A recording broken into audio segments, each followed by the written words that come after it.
Bonjour, aujourd'hui on va faire l'unboxing de l'Extra 330 NG en 104 pouces de chez Extremefly.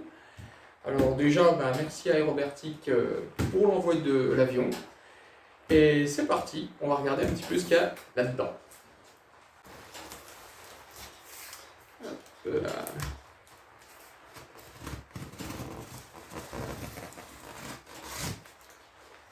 Alors, a priori, ça, je pense que ce sera le capot. Alors, hop. Voilà, donc à l'intérieur, on a un deuxième carton.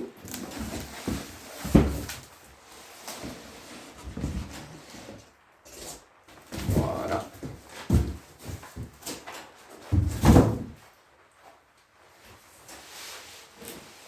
Alors, très bien emballé. C'est costaud.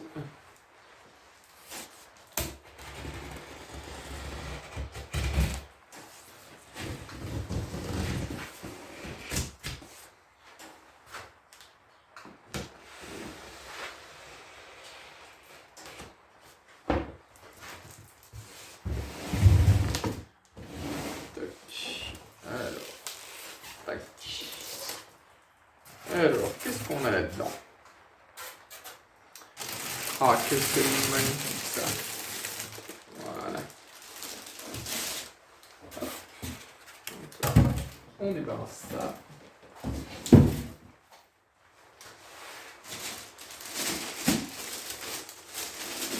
Alors, voyons voir.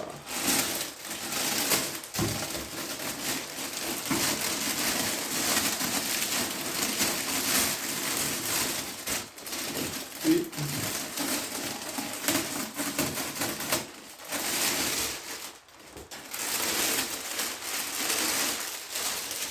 hop, voilà. Bon, il est magnifique, hein. Vraiment superbe. On peut voir en plus qu'ils ont mis une petite grille ici. Moi j'ai toujours bouché ce trou ici sur mes 104 pouces dans ces eaux-là. Et là c'est chouette, il y a la petite grille qui est là. Moi je vais y faire deux aérations ici, en dessous, donc on verra ça dans une autre vidéo. Et par contre, ouais, c'est du beau boulot, hein. Très chouette. Hop, voilà, les trous sont déjà faits en dessous.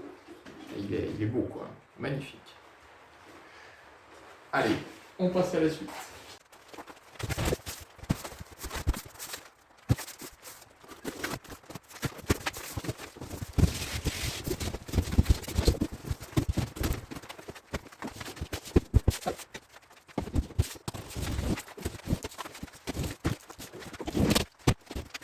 Voilà donc les ailes, bien protégées, en plus dans une petite housse pour les transporter. Voilà. Hop, on va regarder tout ça.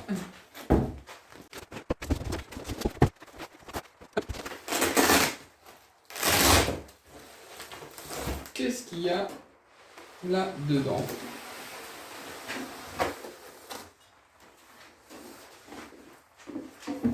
Magnifique. Oh, c'est trop beau.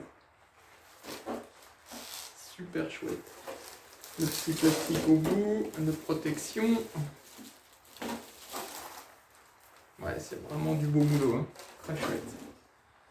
Alors, ici, on voit donc le système d'attache rapide. Là, on voit l'emplacement pour la deuxième clé d'aile. Bien sûr, clé d'aile principale.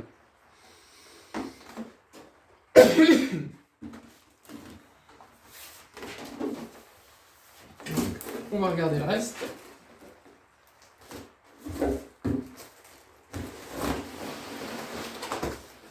Alors, bon, je vous montre pas, il y a la clé d'aile, mais ça n'a pas d'intérêt. Alors, on va passer au fuselage.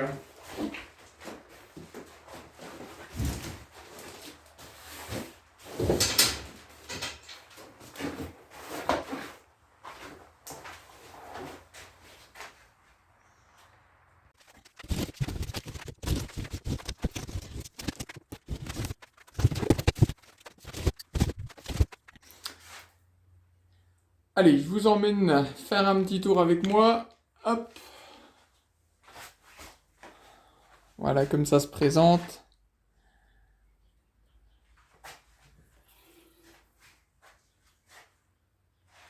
Tout bien emballé.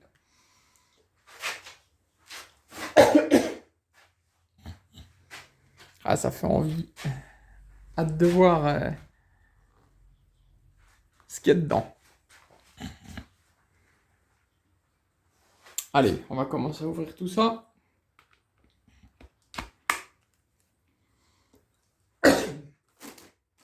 Alors.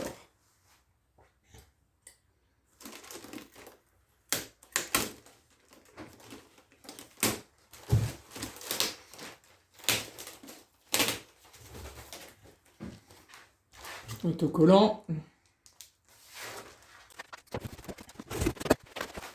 Jolie petite pochette pour les stabs. On va regarder ça.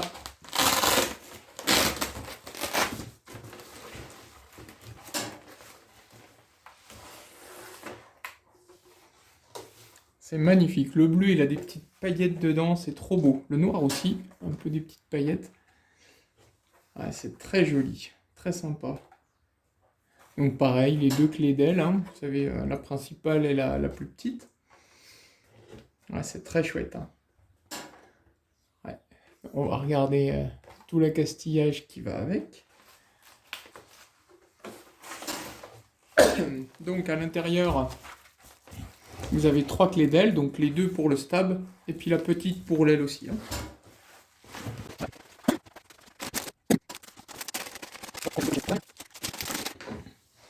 Magnifique la dérive. Superbe. Avec la petite la petite corde à piano pour faire l'axe de rotation.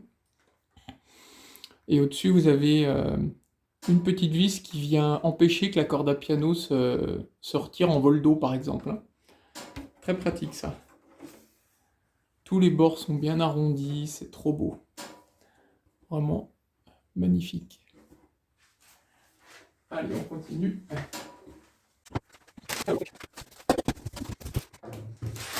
Là, on a plein de choses. Alors, qu'est-ce qu'on a ici? Des capots de roue. Alors, on va regarder ça.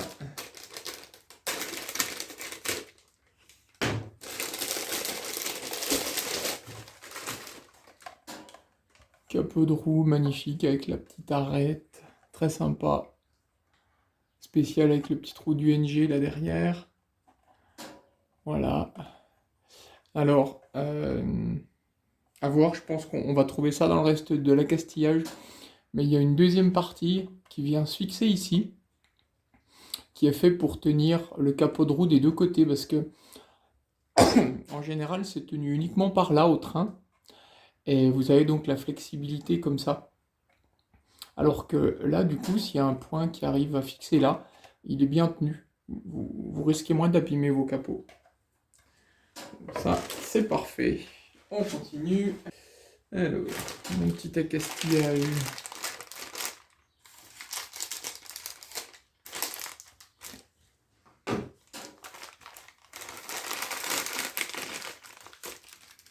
Alors, on va regarder. Plusieurs petits sachets, bah justement.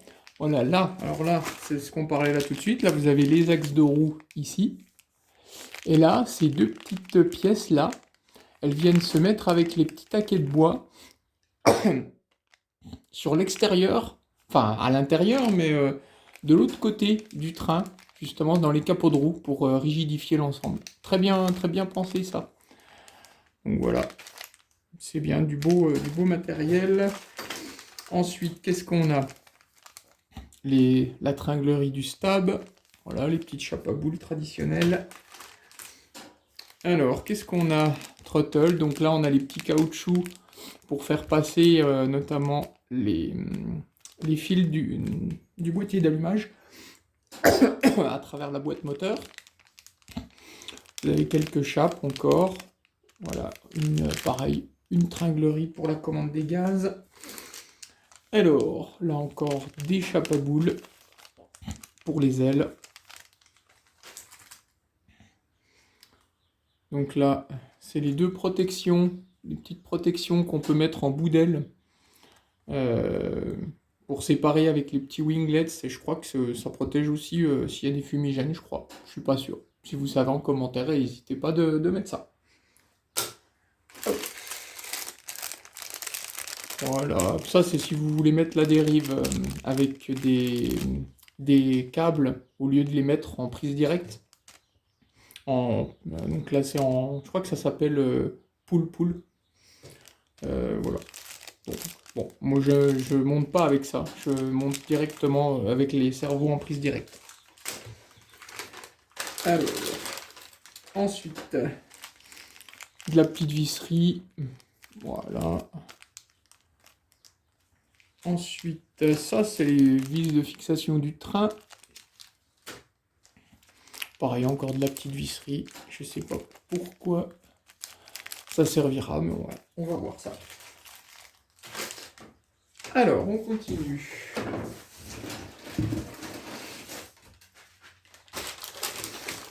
Donc, des petites raponces d'entoilage en cas de souci. La roulette de queue à l'arrière. Alors, on va regarder ça.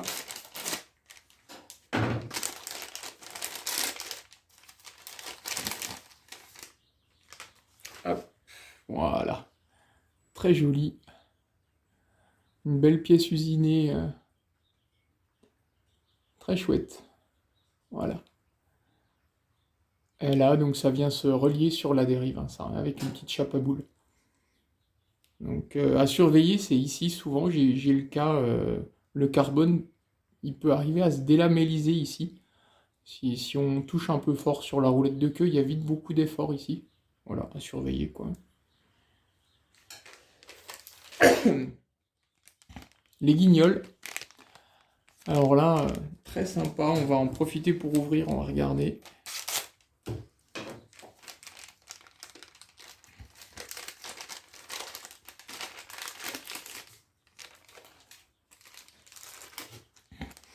Les guignols sont peints directement à la couleur de l'entoilage à l'endroit où ils se trouvent.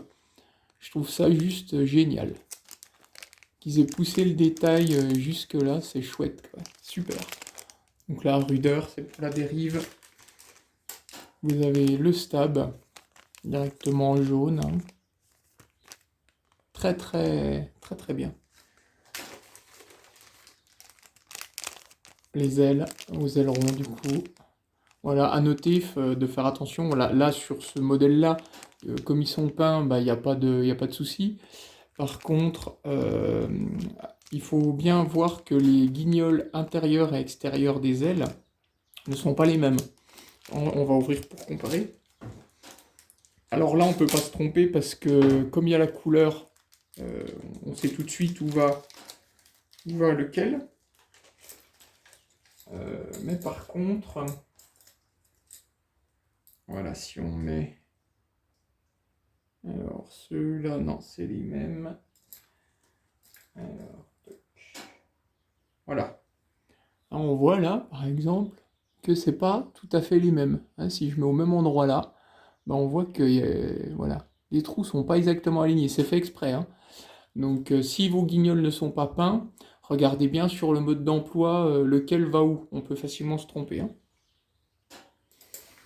Voilà, donc, hop, ça, on va laisser ça là pour le moment. Ensuite, alors,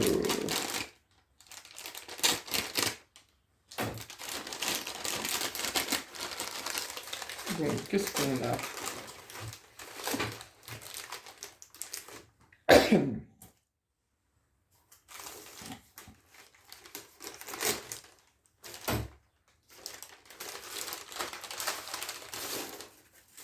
Alors ça, c'est les grilles de ventilation qui vont sous l'avion.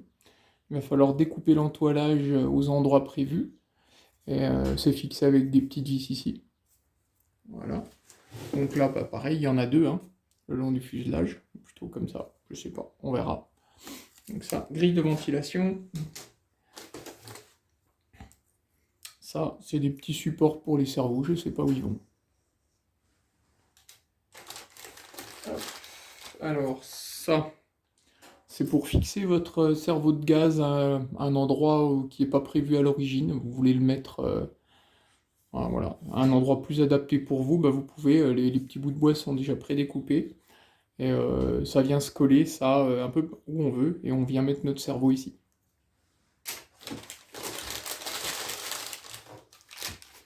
Ça, c'est les supports de canister ou réseau, hein. Ça vient se coller à l'intérieur du fuselage, il y a les emplacements prévus pour. Voilà, donc vous en mettez, voilà, soit un, soit deux. Et ça, c'est des petits bouts de diorite. Et ben ils viennent ici, ils viennent s'enclencher dans les petites fentes là. Et le canister passant au milieu, et ben il est juste soutenu. À noter que vous avez deux diamètres différents, hein, selon le diamètre de votre canister. Donc voilà. Alors, ensuite, là bah, c'est ce qui vient fermer la boîte moteur sur le dessus. Moi je viens fixer mon allumage ici, en général. Là on voit d'ailleurs qu'il y a deux prédécoupes, je pense que c'est fait pour passer un velcro ou quelque chose, une fixation. Alors, on continue. Qu'est-ce qu'on a? Bon, voilà. Les roues.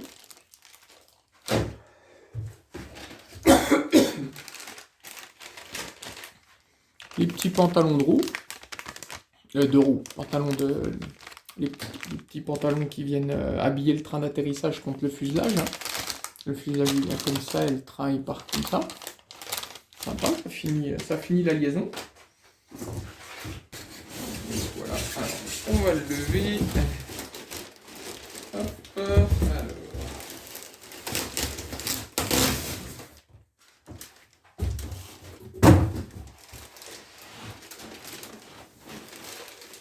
Voilà, on sort la bête.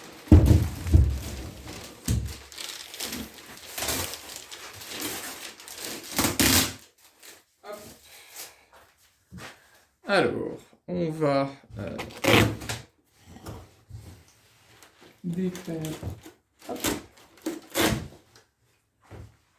Ça, c'est pour protéger la verrière, surtout du soleil, pour pas qu'elle vienne à plier à cause du chaud, à cause de la température. Voilà le fuselage pour terminer. Magnifique. Vraiment un très chouette avion. Avec son petit bonhomme aux couleurs. C'est vraiment un très bel objet.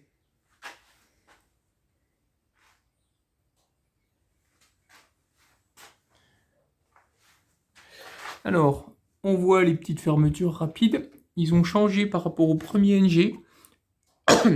C'est leur système qu'il faut tirer et puis basculer, enfin faire avancer pour verrouiller la cabine. Alors, on va ouvrir la canopie. Voir de quoi il s'agit. Vraiment hyper light.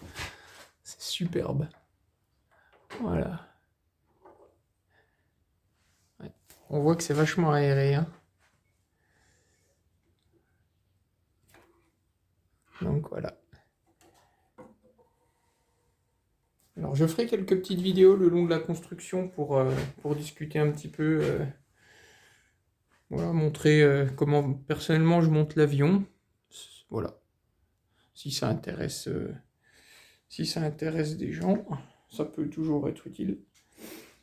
Donc voilà. Et bien on va en terminer là pour ce unboxing. Alors tiens, j'en profite. Hop là. J'en profite pour vous dire que aussi j'ai vu ici ils ont changé. Ils ont mis des petits tétons en métal, enfin en alu, c'est en alu. Les pions de centrage qui viennent se mettre ici. Sur mon dernier, j'avais l'Extra 300 V3. Enfin, c'est le V2, mais V2, V3, quoi, le tout dernier. Avec les mêmes systèmes de verrouillage ici. Et il avait des tétons ici, enfin ici, sur la canopie, en carbone, en tube de carbone, et ça s'est usé très rapidement. Je les avais remplacés par des tétons en métal. Donc là, c'est fait. Donc voilà. Et au prochain épisode, pour commencer le montage, je vous montrerai pas tout, hein, ce sera par étapes. Je vous dirai en gros les points importants. Et puis voilà, on pourra suivre ça jusqu'au premier vol. Allez, à bientôt, merci.